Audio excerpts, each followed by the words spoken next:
ओम नमः शिवाय। दोस्तों, हर हर महादेव।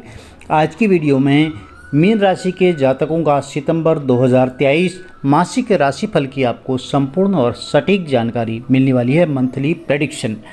यह राशिफल आपकी जन्म की राशि चंद्र राशि पर आधारित है। नवग्रहों के आधार पर आपको कैसे फल प्राप्त होने वाले हैं। आकाश में खगोलीय घटनाएं घटित होती रहती हैं जिनका हमारी 12 राशियों पर कुछ न कुछ प्रभाव अवश्य पड़ता रहता है। ज्योतिष शास्त्र के अनुसार मीन राशि एक जल तत्व की राशि होती है जिसका स्वामित्व देव गुरु बृहस्पति को होता है।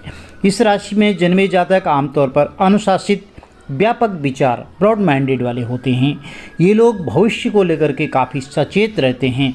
क्या अच्छा है, क्या बुरा है, ये भली भांति जानते हैं। मीन राशि के जातकों का आध्यात्मिक झुकाव ज़्यादा रहता है। यह आध्यात्मिक होते हैं। इन्हें यात्राएं करना बहुत ही पसंद होता है। यह लोग व्यापार में ज़्यादा रुचि रखते हैं। कभी कभी इनमें अहंकार की भावना भी दिखाई दे सकती है।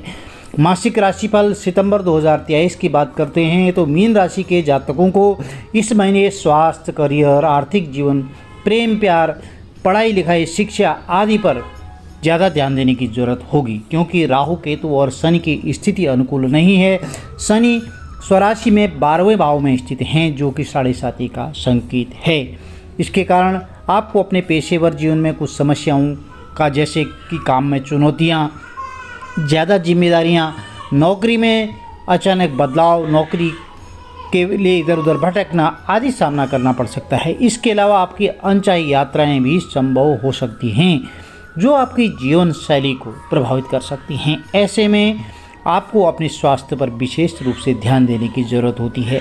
लग्नेश बृहस्पति दूसरे भाव में स्थित हैं जो कि आर्थिक रूप से आपके लिए मददगार साबित होंगे।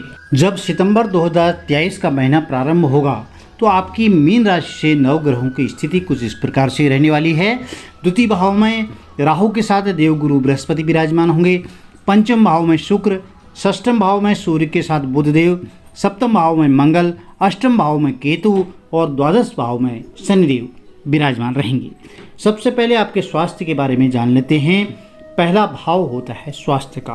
प्रथम भाव के स्वामी भावेश जो है देवगुरु बृहस्पति बनते हैं। देवगुरु बृहस्पति अभी द्वितीय भाव में विराजमान हैं राहु के साथ और गुरु चांडाल दोष बना रहे हैं। अभी शनि की 7.5 चल रही है आपके लिए, तो जो कि 12वें घर में है। जब भी शनि की 7.5 चलती है तो यह शारीरिक और मानसिक थकान देती है, परिश्रम ज़्यादा करवाती है। थोड़ा सा आप अपने शरीर का ज़रूर ध्यान रखें क्योंकि यह ऐसा समय है, आपको मेहनत आप बहुत ज़्यादा करेंगे लेकिन सफलता आपको उतनी ज़्यादा नहीं मिलेगी। सेहत के लिहाज से देखा जाए तो इस महीने आपकी रोग प्रतिरोधक क्षमता यानी कि इम्यूनिटी पावर कह सकते हैं आप इसको, यह कमज़ोर भी हो सकती है जिसके कारण आपको स्वास्थ्य समस्याएँ घेर सकती हैं। मंगल आपके सप्तम भाव में स्थित होंगे जिसके फलस्वरूप आप मानसिक तनाव, डाइजेशन से संबंधित छोटी मोटी समस्याएं हो सकती है। तो आप थोड़ा सा ध्यान रखें, योगा करें, ज़रूर आपके लिए सब कुछ अच्छा रहेगा। अब जान लेते हैं आपका प्रेम प्यार कैसा रहने वाला है। पंचम भाव होता है दोस्तों प्रेम प्यार का। पंचम भाव में शुक्रदेव विराजमान हैं और पंचम भाव के स्वामी जो चंद्रमा बनते हैं। प्रेम प्यार और दाम्पत्य जीवन तभी सफल होता है जब एक दूसरे पर अटूट विश्वास होता है। एक दूसरे पर ट्रस्ट करें, मिसअंडरस्टैंडिंग से बचें। आपका मन एक दूसरे का साथ रहेगा ही लेकिन आपके मन में शंका भी हो सकती है, इसलिए क्रोध से बचें। आरंभ में ही आप आर्ग्यूमेंट से बचें। आप महीने की शुरुआत से ही अगर आर्ग्यूमेंट ज़्यादा करते रहेंगे तो पूरे महीने भर में आप आर्ग्यूमेंट कई करते रहेंगे। तो आर्ग्यूमेंट से बचें और ओवर कॉन्फिडेंस से बचें। ओवर थिंकिंग, ओवर कॉन्फिडेंस, इन सब चीज़ों से बचें। एक दूसरे पर विश्वास करें, आपका प्रेम प्यार, दाम्पत्य जीवन अच्छा चलेगा। अब बात कर लेते हैं पढ़ाई लिखाई, विद्या अध्ययन के बारे में। विद्यार्थियों के लिए होता है पंचम भाव पढ़ने लिखने का। पंचम भाव के स्वामी चंद्रदेव हैं। अभी चंद्रदेव लग्न में विराजमान हैं तो पंचम भाव में चंद्र शुक्रदेव विराजमान हैं।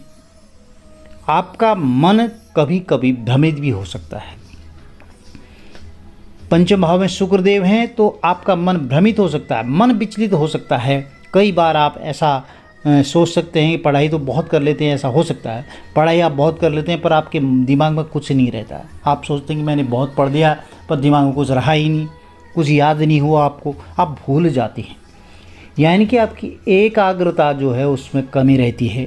शुक्रदेव क्या होते हैं, लग्जरी चीज़ों के कारक भी माने जाते हैं।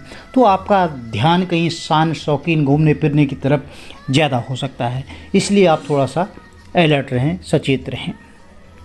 अब आप वैवाहिक जीवन के बारे में जान लेते हैं। सप्तम भाव होता है वैवाहिक जीवन का, कुंडली का सप्तम भाव। सप्तम भाव के स्वामी बुधदेव बनते हैं और बुध ग्रह कुंडली में छठे भाव में मौजूद हैं। कोई गोचर नहीं है सितंबर के महीने में बुध का। थोड़ा सा आपको सावधान रहने की ज़रूरत होगी। केंद्र के सप्तम भाव के स्वामी छठे घर में विराजमान हैं और छठा घर जो है कुंडली का अच्छा नहीं माना जाता है। यह त्रिक भाव होता है। आप अपनी वाणी पर जरूर संयम रखें, एक दूसरे पर विश्वास करें, कटाक्ष से बचें, वाद विवाद नहीं करें। ज़रूरत हो आपका ज़रूरी यह है कि आपका मन जो है, आपको वाणी को जो है आपको विराम रखना पड़ेगा, एक दूसरे की बातों को सुनना पड़ेगा, समझना पड़ेगा, तभी आपका दाम्पत्य जीवन खुशहाल रहेगा। ओवर रिएक्ट नहीं करें और यह सुखी जीवन का सबसे बड़ा मूल मंत्र होता है। अब आपके पारिवारिक जीवन के बारे में बात कर लेते हैं।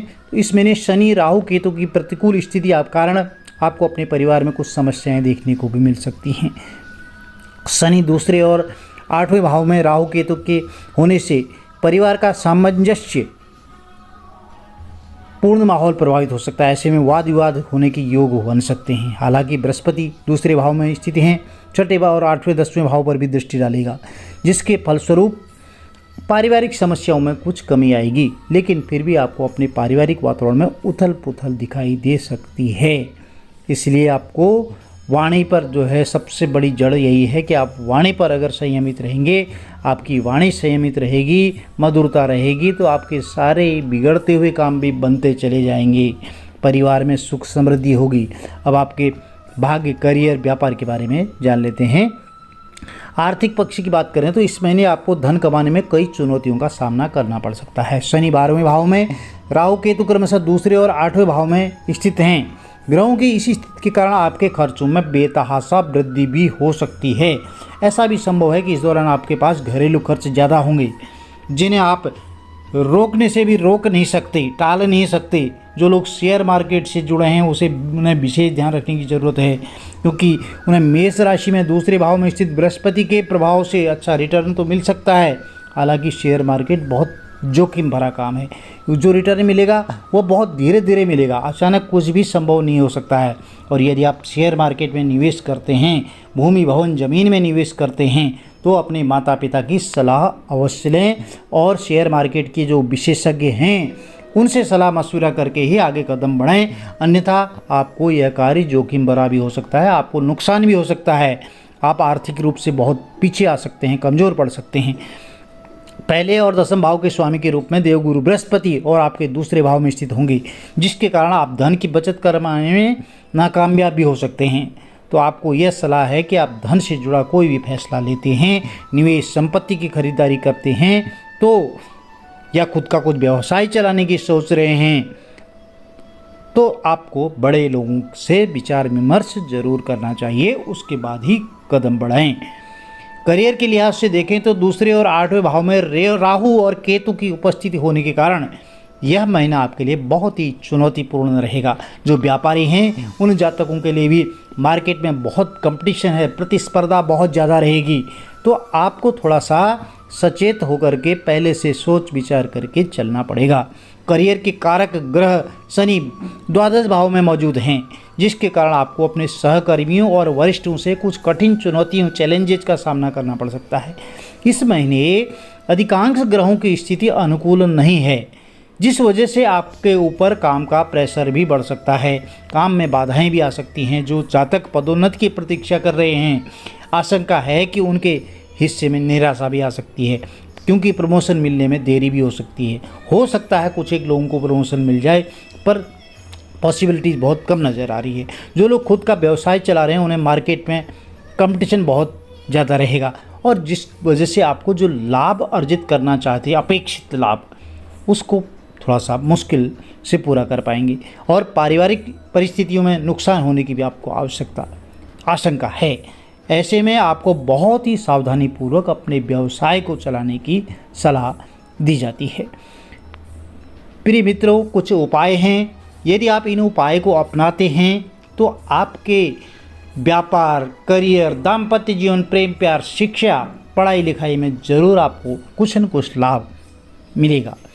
आपको क्या करना है, नित्य प्रातः उठ करके प्रतिदिन हनुमान चालीसा का पाठ करना है, हनुमत आराधना करनी है, हनुमत उपासना करनी है और ओम गुरुवे नमः अगर ईश्वर का बृहस्पतिवार के दिन 108 बार एक माला जाप कर सकें तो आपके लिए बहुत अच्छा रहेगा। मंगलवार का दिन राहु केतु के लिए आप हवन वगैरह करा सकें तो बहुत अच्छा रहेगा, आपके लिए शुभ रहेगा।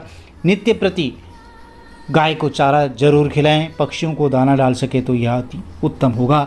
भगवान भोलेनाथ आप सबकी मनोकामनाएं पूर्ण करें। यदि वीडियो में दी गई जानकारी आपके लिए लाभप्रद रही हो तो चैनल को लाइक, शेयर, सब्सक्राइब जरूर करें, साथ में बेल आइकन अवश्य प्रेस कर दें जिससे आने वाली वीडियोज़ की नोटिफिकेशन आपको ठीक समय पर मिलती रहे। आपका दिन शुभ हो। हर हर महादेव। जय माता दी।